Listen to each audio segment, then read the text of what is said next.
Uh, untuk selamat berjumpa kembali di dalam mata kuliah metode penelitian. Ya. Di sini saya sebenarnya untuk membantu ataupun memberikan tambahan pada saat ini Anda masih di dalam minggu tenang dalam menghadapi ujian tengah semester. Saya berikan supaya nanti materinya sudah terkejarkan ya. Baik, untuk hal ini nanti di dalam materi yang saya sampaikan ada beberapa, tapi sebelumnya seperti biasa saya akan memberikan dulu review yang kemarin di dalam pembahasan ya, terutama untuk kerangka pikir ya. Jadi untuk kerangka pikir itu sendiri kita bisa membuat bagaimana sih melakukan penelitian. Jadi bukan kita itu untuk melakukan yang namanya bukan untuk melakukan pembuatan produknya, tapi untuk melakukan dalam penelitian. Ya. Jadi yang kemarin juga saya sampaikan juga dalam kerangka pikir itu memuat 4 hal yang harus Anda buat di dalam kerangka pikir, yaitu untuk menjawab pertanyaan-pertanyaan ada 4, yaitu mengapa penelitian itu perlu dilakukan, kemudian yang kedua mengapa atau bagaimana penelitian itu dilakukan, kemudian apa yang Anda hasilkan, kemudian yang keempat apa yang Anda buat. Nah, jadi itu ada 4 macam yang Anda buat itu berupa apa, kemudian apa yang ingin Anda hasilkan. Tentunya untuk apa yang dihasilkan itu hasil dari penelitian setelah produk itu digunakan. Tentunya seperti itu. Kita harus membuat penggambarannya dari kerangka pikir seperti itu. Nah, sedangkan kalau untuk yang kita peroleh dari ini untuk metode penelitian itu sendiri, kita bisa ini kita arahkan saja ke dalam jadi untuk berikutnya yaitu membuat yang namanya model pengembangan. Jadi yang dinamakan dengan model, yang namanya aja model ya.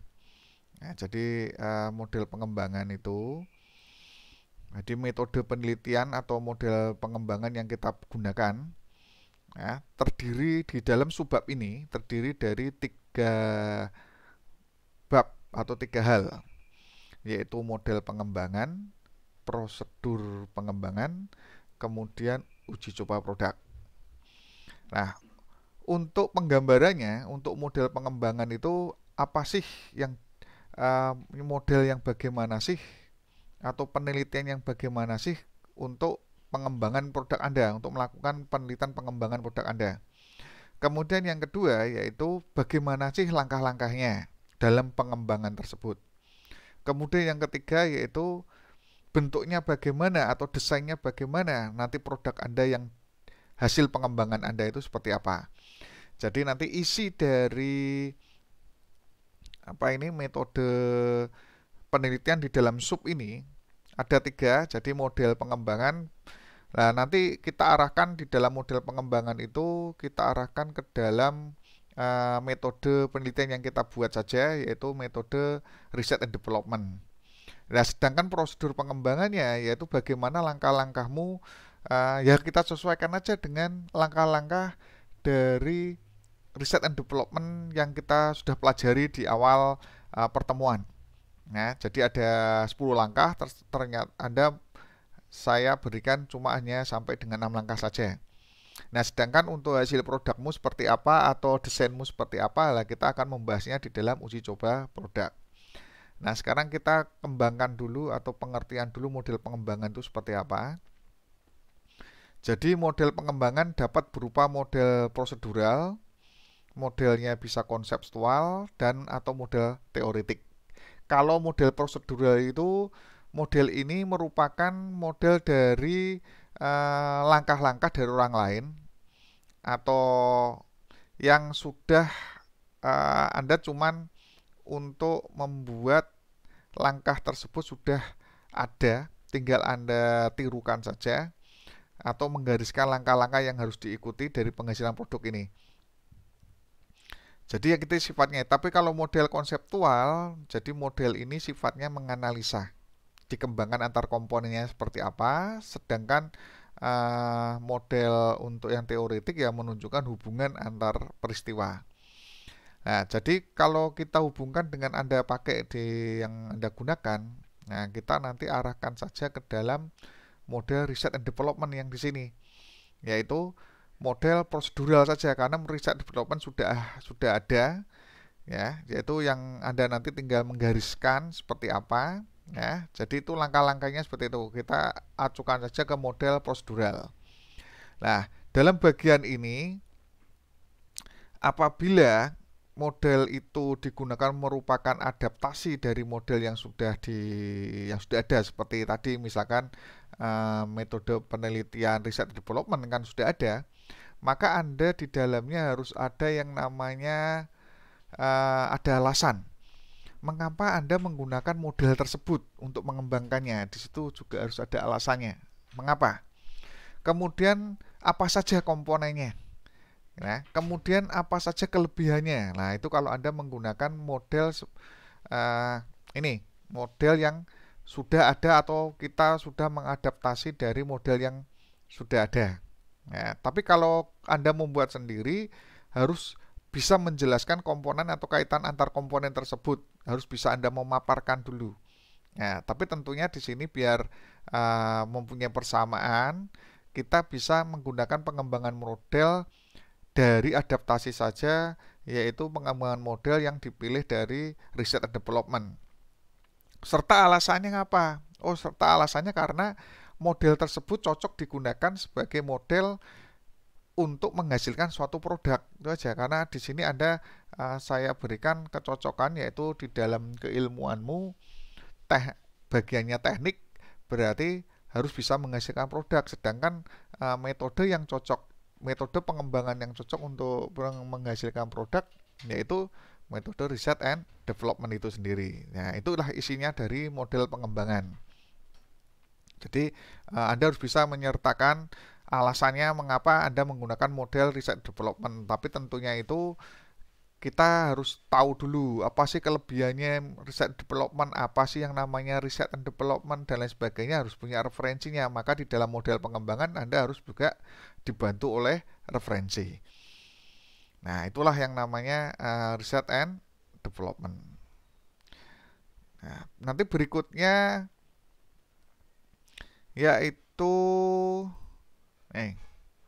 prosedur pengembangan. Nah, berikutnya mengenai prosedur pengembangan. Nah, namanya saja prosedur ya, berarti langkah. Jadi langkah-langkah apa yang Anda lakukan atau langkah-langkah yang bagaimana yang Anda lakukan untuk pengembangan produk Anda, untuk melakukan penelitian pengembangan produk Anda. Tentunya prosedur ini dikaitkan dengan penggunaan model yang kita pakai. Nah, sedangkan untuk yang di A ini penggunaan model yang kita pakai yaitu menggunakan research and development, gitu ya. Kita menggunakan research and development. Nah, tentunya untuk yang B ini ya berarti kita harus mengetahui atau menjelaskan langkah-langkah di dalam research and development sendiri menurut Anda.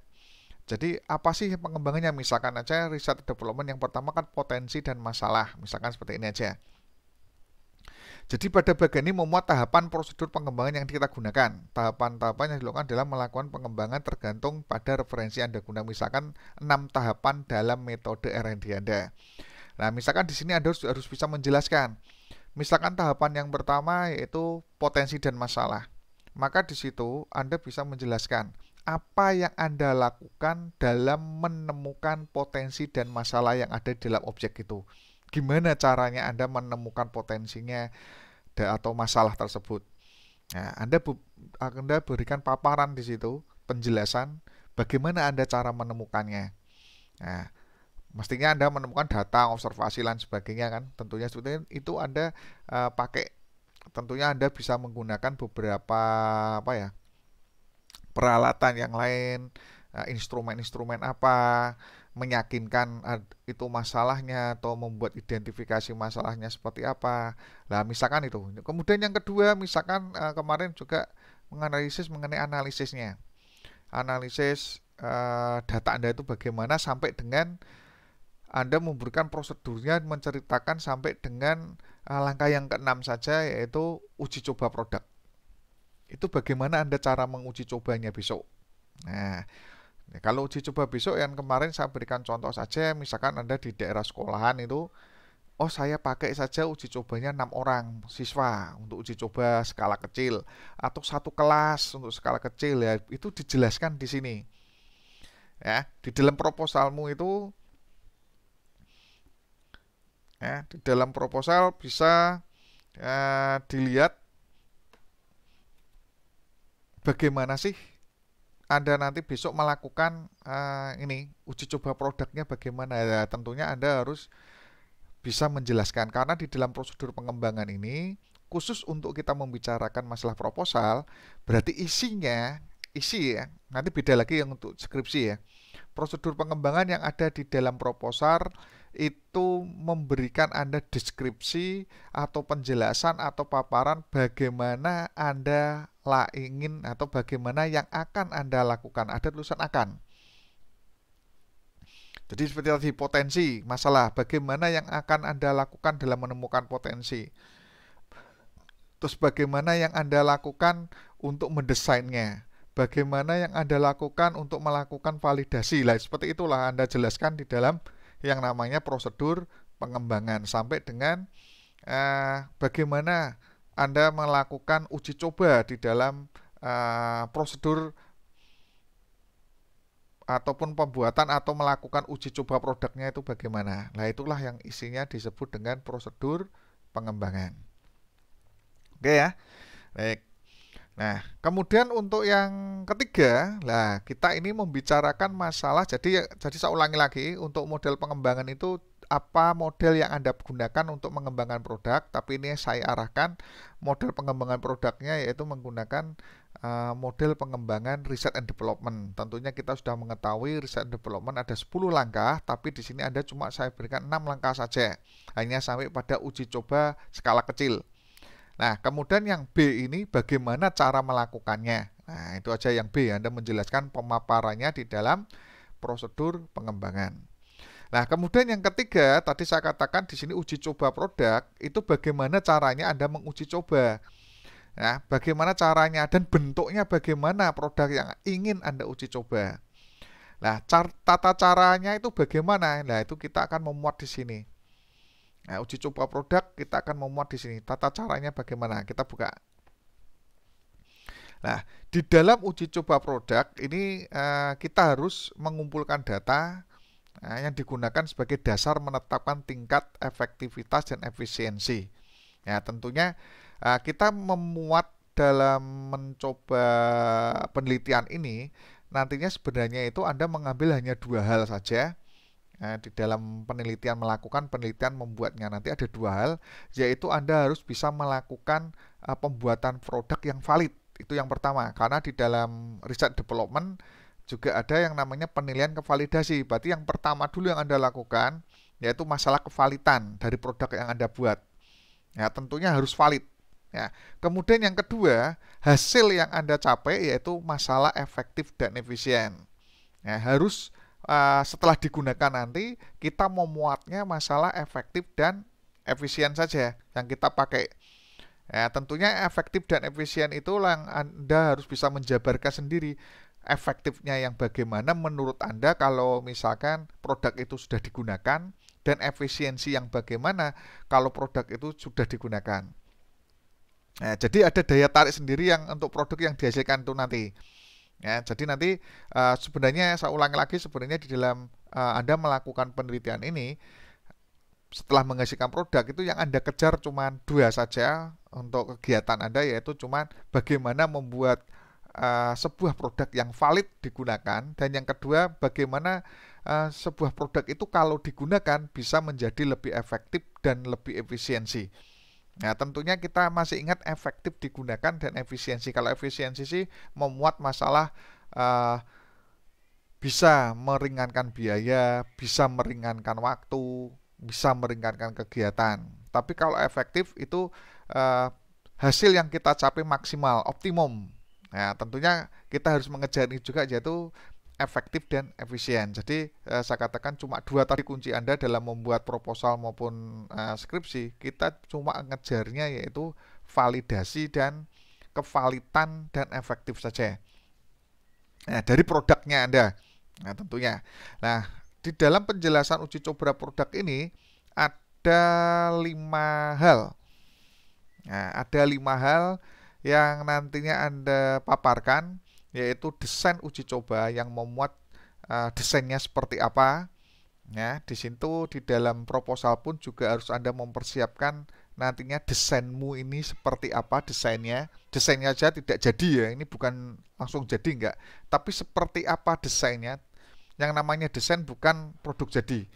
Kita memaparkan penggambaran apa, desainnya seperti apa. Kemudian subjek, namanya subjek itu ya apa sih yang dijadikan kita dalam hal meneliti, kemudian jenis datanya apa, sampai dengan teknik analisa datanya seperti apa. Nah, ini saya berikan paparan dulu. Jadi yang dinamakan dengan desain uji coba itu secara lengkap. Jadi seperti ini. Uji coba produk pengembangan biasanya dilakukan melalui 3 tahapan. Bisa melalui uji perseorangan, kelompok kecil, dan uji lapangan. Nah, Anda ini bisa hanya sampai di kelompok kecil saja. Nah, dalam hal kegiatan pengembangan mungkin dapat dilewati bisa saja dari tahap uji perseorangan atau bisa dilanjutkan sampai kelompok kecil atau bisa sampai ke uji lapangan. Hal ini tergantung pada urgensi data yang dibutuhkan melalui uji coba tersebut. Nah, sedangkan Anda hanya sampai pada langkah yang ke-6, yaitu uji coba skala kecil saja yang Anda gunakan. Jadi desain uji cobanya seperti apa yang kita gunakan untuk skala kecil. Nah, desain uji coba biasanya menggunakan desain yang biasanya kita pakai untuk kuantitatif. Tentunya kuantitatif yang deskripsi, yang sudah dipelajari di dalam mata kuliah statistik tentunya ya ini ya. Atau memilih eksperimental, bolehlah deskripsi aja yang kita gunakan. Tapi yang perlu kita perhatikan itu ketepatan memilih desain dalam tahapan tertentu, yaitu memilih perseorangan kelompok kecil agar data yang dibutuhkan mempunyai produk yang dapat diperoleh secara lengkap. Nah, ini yang kita pakai dulu agar data yang dibutuhkan untuk memperoleh produk dapat diperoleh secara lengkapnya itu seperti ini. Jadi desain uji coba kita harus bisa memaparkan data apa saja yang kita butuhkan. Nah, sedangkan untuk subjeknya tadi ya, subjek itu di manakah atau yang Anda teliti itu apa? Atau subjek yang ingin Anda uji coba apa? Di sini misalkan aja subjek yang dicoba itu misalkan di bidang keahlian tingkat S1, skripsi, S2, S3, disertasi. Yang penting yang penting dalam subjek uji coba dia melibatkan harus sertai dengan identifikasi karakteristiknya. Ya, jadi subjek uji coba itu apa sih yang Anda pakai, subjek apa sih yang nantinya Anda ingin uji coba. Kalau misalkan di sekolahan yang Anda uji coba ya masalah apanya, kurikulumnya, atau diuji coba siswanya, atau gurunya, atau kelasnya. Nah, itu subjek uji coba. Ya, tentunya yang paling besar dulu ya nanti sekolah. Ya, tentunya seperti itu, yaitu contoh saja ya. Misalkan sekolah, subjeknya berarti apa yang ingin Anda bukan objek tapi subjeknya itu apa yang diperlukan agak secara rinci. Nah, sedangkan untuk jenis data, nah, yang dimaksudnya itu mengumpulkan datamu ini. Mulai dari jenis data pada saat kita melakukan observasi awal, kita juga harus tahu jenis data yang kita pakai. Ya, khususnya untuk konteks untuk pengembangannya itu seperti apa. Biasanya untuk pengembangan yang kita pakai ya sudah jenis data yang kita gunakan sebagai jenis data untuk pengembangannya. Penekanannya yaitu seperti tadi yang saya katakan, penekanannya dalam hal efisiensinya. Yaitu yang dibutuhkan masalah tentang efisiensi produk yang dikembangin itu apa. Ya, berarti kita jenis datanya apa, jadi pada intinya gini, jenis data yang Anda pakai itu seperti apa, yang nantinya kita gunakan untuk mengukur efisiensi dan efektif. Nah, gitu. Jadi isinya itu jenis data yang bagaimana yang nantinya kita ingin menggunakan untuk mengukur keefektifan dan efisiensi. Nah, jenis data yang bagaimana. Nah, ini ada misalkan pengumpulan data mengenai kecermatan isi dalam melakukan secara perseorangan ataupun yang lainnya melibatkan ahli desain dan lain sebagainya. Itu jenis datanya apa? Supaya kita bisa melihat satu yang Anda kejar tadi, yaitu kevalitan, efektif, dan efisien. Ada dua inilah yang nantinya kita pakai. Berarti kita memilih jenis datanya yang bagaimana sih kalau kita pakai supaya kita bisa menghasilkan atau mengukur kevalitan dan efektif efisiensi. Itu aja untuk jenis data yang kita gunakan. Kemudian instrumen. Nah, kita menggunakan dulu aja yang namanya kata-kata instrumen. Instrumen itu apa sih? Nah, instrumen itu alat. Lah, alatnya apa dalam mengumpulkan data? Kalau tadi jenis datanya, tentunya jenis data apa? Tentunya Anda sudah bisa dalam pelajaran statistik. Jenis data kan ada beberapa di situ. Nah, sedangkan kalau ini kita membuat instrumen. Instrumen itu alat, bukan alat musik ya. Bukan, kalau kita membuat tulisan instrumen mesti kaitannya dengan alat musik ini. Nah, tapi kalau ini tidak ya. Instrumen pengumpulan data ini kita maksudkan bagaimana sih kita bisa memuat instrumen atau alat apa sih dalam mengumpulkan data besok. Ya, kita bisa saja mengumpulkan apa? Kuesioner itu merupakan juga contohnya ya, kuesioner. Kuesioner itu juga merupakan alat. Itu kalau misalkan kita mau melakukan survei. Tapi kalau untuk yang ahli kimia lain sebagainya, instrumen pengumpulan datanya apa ya? Barang-barang yang nantinya digunakan untuk kimia. Nah, tapi kalau misalkan untuk menganalisa atau apa ya, kita gunakan sebagai kuesioner. Oh, instrumen lagi pengumpulan data lagi kalau Anda mau mengajukan ke validator untuk menilaikan kevalitan produk Anda. Nah, itu namanya instrumennya yaitu lembar validasi. Itu namanya instrumen itu alatnya apa yang kita gunakan untuk mengumpulkan data-data supaya bisa diolah. Yang kita kejar tadi valid, efektif, efisien. Dah, kejar itu saja. Jadi, alat apa saja yang nantinya kita gunakan supaya kita bisa menghitung valid sama efektif dan efisien. Kalau tadi jenis datanya apa supaya bisa menghitung, nah seperti itu. Nah, kalau ini instrumen. Nah, berikutnya yang terakhir yaitu tekniknya. Teknik apa yang kita gunakan atau analisa apa yang kita gunakan, atau ini lebih condong ke rumusnya ya tentunya ya. Kalau di statistik ya adalah teknik analisis statistik apa yang kita butuhkan untuk mengukur validasi dan efektif efisien tadi. Nah, gitu aja. Ya. Teknik analisis data yang bagaimana atau rumusnya yang bagaimana, menurut siapa, tentunya di sini juga kita menggunakan referensi orang ya. Jadi teknik ini, prosedur ini yang kita pakai cukup kenal ya. Kita bisanya menggunakan yang di dalam mata kuliah statistik tentunya. Jadi kita mengejar juga teknik yang bagaimana supaya kita bisa menilai validan. Apakah itu dinilai valid atau tidaknya? Nah, di situ yang kita jabarkan. Ada nilai-nilainya, rumusnya bagaimana, ketetapannya bagaimana, kemudian tingkatannya bagaimana, gridnya bagaimana.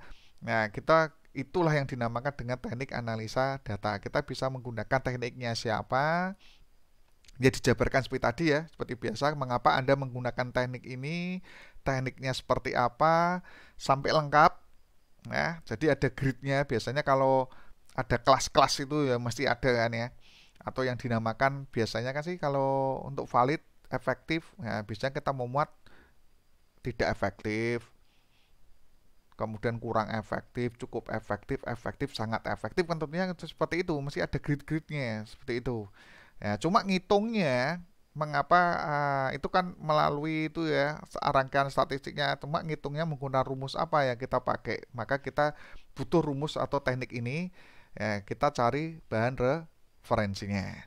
Nah, disitulah yang kita menggunakan teknik data. Nah, itu ada 5. Jadi 5 yang ada di dalam pembahasan mengenai desain uji coba ya, seperti itu. Nah, kemudian tentunya kita harus sudah paham ya. Jadi ada 5 ini ya. Ada yang satu desain uji coba, berarti desainmu seperti apa yang kita kembangkan. Kemudian subjeknya yang akan kita uji coba gitu, subjek apa seperti tadi, atau sekolahan, kurikulumnya, gurunya, siswanya, atau apa yang kita pakai yang di sini ya, sesuai dengan karaktermu masing-masing, S1 atau S2 atau S3 ya. Kemudian jenis datanya bagaimana untuk mencari atau jenis yang bisa untuk menghitung validan maupun efektif efisiensi. Ya, kemudian alatnya apa untuk ngitungnya, kemudian caranya ngitung gimana. Nah, itu pakainya ini teknik analisa data. Oke. Nah, ini langkah di dalam proposalmu yang harus Anda isikan di dalam model penelitianmu atau model pengembangan yang tadi.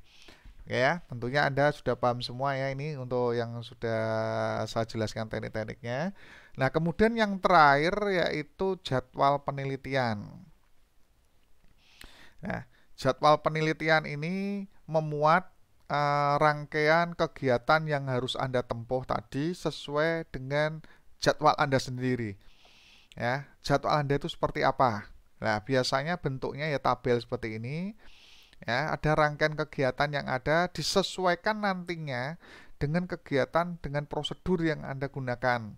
Yang tadi sudah saya jelaskan prosedurmu bukan R&D, maka kegiatan ini juga disamakan dengan langkah-langkah yang Anda tempuh di dalam R&D maupun langkah-langkah yang ada di dalam kerangka pikir Anda. Nah, tahapan bagaimana itu Anda melakukan sampai dengan dokumentasi. Tentunya dalam hal ini Anda juga di dalam semester 6 atau bukan semester 6 saja, semester 8 ya. Jadi akan memuat 6 bulan itu 2 bulan untuk magang, 4 bulan untuk menyelesaikan skripsinya. Proposal dan skripsi itu jadikan satu selama 6 bulan.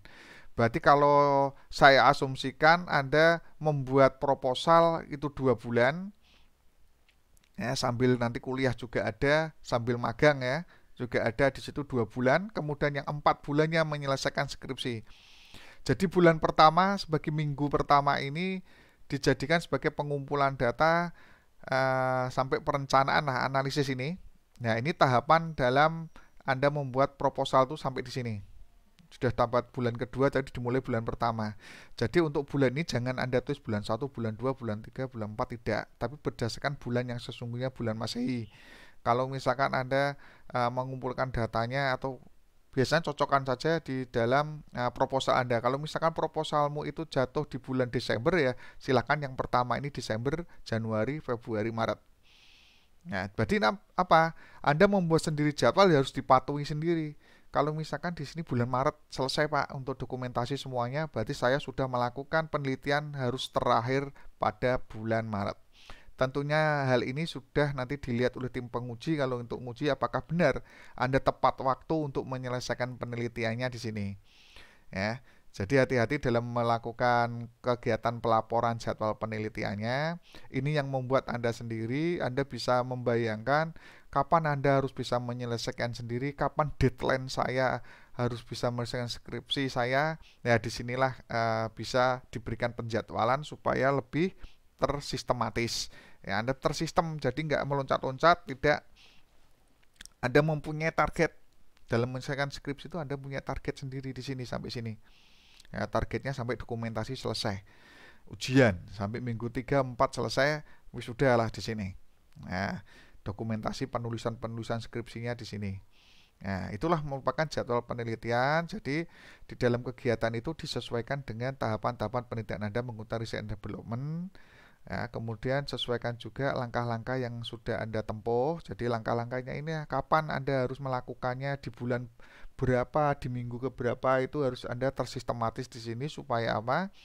Supaya untuk penyelesaiannya tepat waktu. Anda sendiri yang membuat tepatan waktu, tapi saya simpulkan biasanya kalau untuk yang namanya tepat waktu ya 4 tahun kalau untuk S1 persis. Ya, tentunya semester terakhir, semester 8 itulah yang Anda gunakan untuk pelaporan ini. Ya, 2 bulan untuk kegiatan, 4 bulan untuk skripsinya di sini. Nah, itulah isi dari jadwal penelitian. Oke ya. Baik, untuk di dalam penulisan proposal sudah selesai ya ini ya.